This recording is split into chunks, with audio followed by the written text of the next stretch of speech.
A group of young people is playing truth or dare in the room. The girl who was chosen is doing a handstand. Her legs are required to be placed on her boyfriend's shoulders. When the game reached the second round, the bottle pointed to the introverted Jimmy. Belle asked him to choose. Jimmy decisively chose truth. She seductively walked toward Jimmy and leaned beside him. She asked him which girl he most wanted to talk to. Jimmy didn't hesitate and chose Donnie. However, Donnie's boyfriend was unwilling. The two had a friendly exchange, but this very exchange brought them to disaster. Jimmy sadly fled the scene. Donnie also broke up with her boyfriend on the spot. Everyone left in disappointment. But soon after, they received an invitation from Jimmy to attend his birthday dinner at his house. And so, they arrived at a luxurious mansion. It turned out that Jimmy was a hidden millionaire. At this point, the butler came and informed them that the dinner was being held at a cabin in the woods. But the road was rough, and they couldn't drive there. So, they decided to walk to the cabin. However, it wasn't Jimmy who greeted them, but his brother Jack. Jack told them that Jimmy had something urgent to attend to and would return tomorrow. So, he would entertain them today. The drinks for the gathering were ready and available for them to enjoy. However, at this point, everyone felt a bit bored with just drinking. So,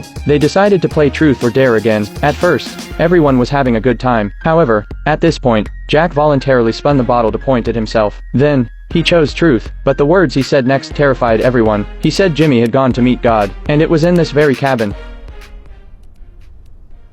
This is a joke, mate. No joke, mate. It's what happened. Their family follows Catholicism. Suicide is considered extremely shameful, so he chose to conceal it. And the reason he invited them here today was to find out the reason behind Jimmy's suicide. It turned out that Jimmy had received a postcard before his death. The truth of the matter pointed directly to the party before graduation.